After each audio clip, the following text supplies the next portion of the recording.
ये बकते हुए चल रहे हैं, बोलते हुए चल रहे हैं कि हमने वक्त बिल को ला दिया, इसको इम्प्लीमेंट करेंगे। तो हम भी ये बोल रहे हैं कि जब तक वापस नहीं होगा हमारा तहरीक चलता रहेगा।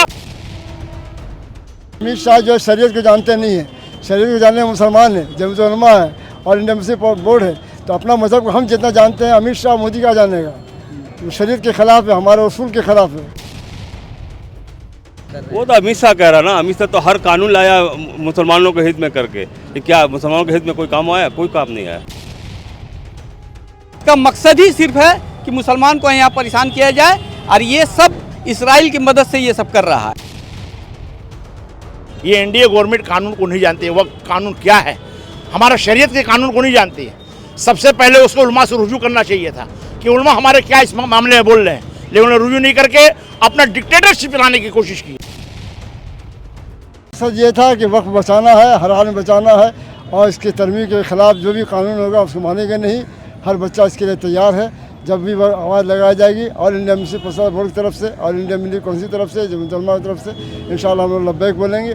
आज ह्यूमन चैन में हम लोग मुहिम में शरीक हुए हैं। आइंदा कोई भी प्रोग्राम होगा इंशाअल्लाह बच्चा तैयार होगा। अच्छा, इससे पहले भी जिस तरह से ब्लैकआउट किया गया था, बत्तियों को गुल कर दिया गया था, आज ह्यूमन चेन, क्या लगता है इसका इम्पैक्ट पड़ेगा सरकार पर, या फिर अभी तो मामला सुप्रीम कोर्ट में है, क्या आप कहेंगे? पड़ेगा, पढ़ना चाहिए भी, इसलिए कि हम कानून के खिलाफ नहीं हैं। हम चाहते हैं कि इससे जमहूरियत बचे, हमारा वक्त भी बचे। अच्छा, कैसे इस कानून को आप लोग देख रहे हैं कि मुसलमान के ख़िलाफ़ है, जबकि अमित शाह गृह मंत्री कह रहे हैं कि मुसलमानों के हित में है, इस तरह से बातें आ रही, आप लोग कैसे इसको देखते हैं? अमित शाह जो शरीयत को जानते नहीं है, शरीयत को जानने मुसलमान है, जमीयत उलमा है और इंडियन मुस्लिम बोर्ड है, तो अपना मज़हब को हम जितना जानते हैं अमित शाह मोदी का जानेगा। वो शरीयत के खिलाफ है, हमारे उसूल के खिलाफ है, इसलिए इस खिलाफ को हम कबूल नहीं करेंगे। अच्छा, क्यों हर बार वहाँ सब हर बार ये देखा जाता है कि कोई भी बिल आती है तो लोग विरोध करते हैं, खासकर भाजपा सरकार द्वारा? इससे पहले किसान बिल के खिलाफ भी विरोध प्रदर्शन देखे गए थे, अभी वक्फ के खिलाफ भी। ऐसा क्यों होता है? इसलिए कि हर पुराना कानून के बदल कर नया कानून लाना चाहती है हुकूमत। अपना कानून, अपना आइन लगाना चाहती है। पुराना जो संविधान है, कानून है, उसके खिलाफ कर रही है कदम। एक नया हिंदुस्तान बनाना चाहती है, नया भारत बनाना चाहती है, जो हमारे उसूल के खिलाफ है। सुप्रीम कोर्ट से क्या अपील करेंगे? सिर्फ उससे करेंगे जो हमारा हक है उसको हमको मिलना चाहिए। जब तक ये कानून वापस नहीं होगा तब तक इंशाअल्लाह हम लोग, हमारे उलमाए दीन जो बोलेंगे, जिस राह पे बोलेंगे हम लोग करेंगे। इससे पहले हम लोगों ने एहतजाज किया बाकायदा जुलूस के शक्ल में, फिर बत्ती गुल किया हम लोग, आज ह्यूमन चैन किया। ज़रूरत पड़ा तो इंशाअल्लाह इससे और बड़े तरीक़ भी हम लोग करेंगे। जब तक हम इस कानून को जो है कहा जा रहा है कि कानून मुसलमानों के हित में है, और आप लोग प्रदर्शन कर रहे हैं। वो तो अमित शाह कह रहा ना, अमित शाह तो हर कानून लाया मुसलमानों के हित में करके, कि क्या मुसलमानों के हित में कोई काम आया? कोई काम नहीं आया। वो तो आया ही मुसलमानों को खात्मा करने के लिए। अच्छा, एक आखिरी सवाल आपसे लूँगा कि आज का जो ये प्रोटेस्ट था आप लोगों का, ह्यूमन चेन का, कितना इम्पैक्ट पड़ेगा इसका? बहुत ज़्यादा इम्पैक्ट पड़ेगा इंशाल्लाह। हम तो अल्लाह से या हुकूमत से ये नहीं है कि हम अल्लाह पर उम्मीद रखते हैं, खुदा पे उम्मीद रखते हैं। यही उम्मीद के साथ हम एहतजाज कर रहे हैं। सर वही करने वाला है, इंसान क्या करेगा? देखिए, ये दिखलाना था कि मुसलमान आज भी मुत्तहिद है।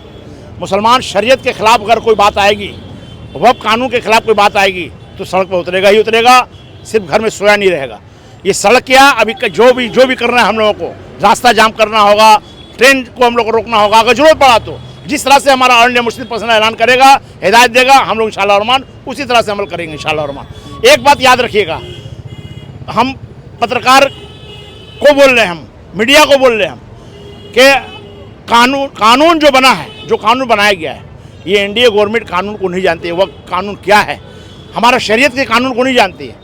सबसे पहले उसको उलमा से रुजू करना चाहिए था कि उलमा हमारे क्या इस मामले में बोल रहे हैं, लेकिन उन्होंने रुजू नहीं करके अपना डिक्टेटरशिप लाने की कोशिश की है, जिसको हम कभी कतई तौर पर नहीं मानेंगे और न मानते हैं, न मानेंगे इंशाअल्लाह रहमान। अच्छा, इस कानून को लेकर सुप्रीम कोर्ट ने ये कहा है कि जब तक फैसला नहीं आ जाता, दोनों पक्ष को सुन नहीं लिया जाता, जो इम्प्लीमेंट किया जा रहा है वो इम्प्लीमेंट नहीं होगा तब तक के लिए। इसके बीच भी आप लोगों का प्रोटेस्ट जो है, कई लोग सोशल मीडिया पर कह रहे हैं कि जब सुप्रीम कोर्ट में फैसला है तो मुसलमानों को इस पर धीरज रखना चाहिए, वेट करना चाहिए सुप्रीम कोर्ट के फैसले का। देखिए, बहुत अच्छी बात आपने कहा, सुप्रीम कोर्ट का एहतराम हमारे लिए, हर हिंदुस्तानी शहरी को करना जरूरी है। इसलिए सुप्रीम कोर्ट एक ऐसा अदारा है जो हमको मानना पड़ेगा उसके कानून को, उसको फैसले को। लेकिन हम जो तहरीक कर रहे हैं, ये अमित शाह साहब जो है, या बीजेपी के कुछ लीडरान, या एनडीए के कुछ लीडरान, ये बकते हुए चल रहे हैं, बोलते हुए चल रहे हैं, कि हमने वक्त बिल को ला दिया और इसको इम्प्लीमेंट करेंगे। तो हम भी ये बोल रहे हैं कि जब तक वापस नहीं होगा हमारा तहरीक चलता रहेगा। इंशाल्लाह सुप्रीम कोर्ट का फैसला आएगा, उसको भी हम लोग इंशाल्लाह मानेंगे। एक आखिरी सवाल लूँगा, चूँकि बिहार में चुनाव है, नीतीश कुमार भी इस बिल के हित में उन्होंने वोट दिया, उनके एमपी ने, साथ ही साथ जो है नीतीश कुमार के कई % वोट जो है मुसलमानों के हैं, तो क्या कहेंगे उन लोगों को? देखिए, नीतीश कुमार ने जो किया और चंद्रबाबू नायडू ने जो किया, चिराग पासवान ने जो किया, ये मुसलमानों के हित के खिलाफ काम किया। मुसलमान अगर ज़मीर जिंदा होगा बिहार का तो मुसलमान दिखला देंगे कि मुसलमानों के पास कितनी ताकत है वोट की, और वो साबित कर देंगे कि नीतीश तुमको अब जो असेंबली में तुम चीफ मिनिस्टर बनकर नहीं आ सकते हो। ये दिखलाना ज़रूरी है, ये ज़रूरी है, इसको दिखलाना होगा। ये हमारा अपनी ज़ाती राय है, क्योंकि हम लोग, हमारे जो भी अकाबिर, अमृता शरिया ने भी ऐलान किया कि नीतीश कुमार का अवतार पार्टी में नहीं जाना। ये इशारा है कि आपको वोट नहीं देना, वोट मत दीजिए, नीतीश समझ जाएंगे कि हम गलती क्या किए और क्या सही किए। ये हमारा मिशन है, इंशाअल्लाह रहमान हम अपने मिशन में कामयाब हो गए।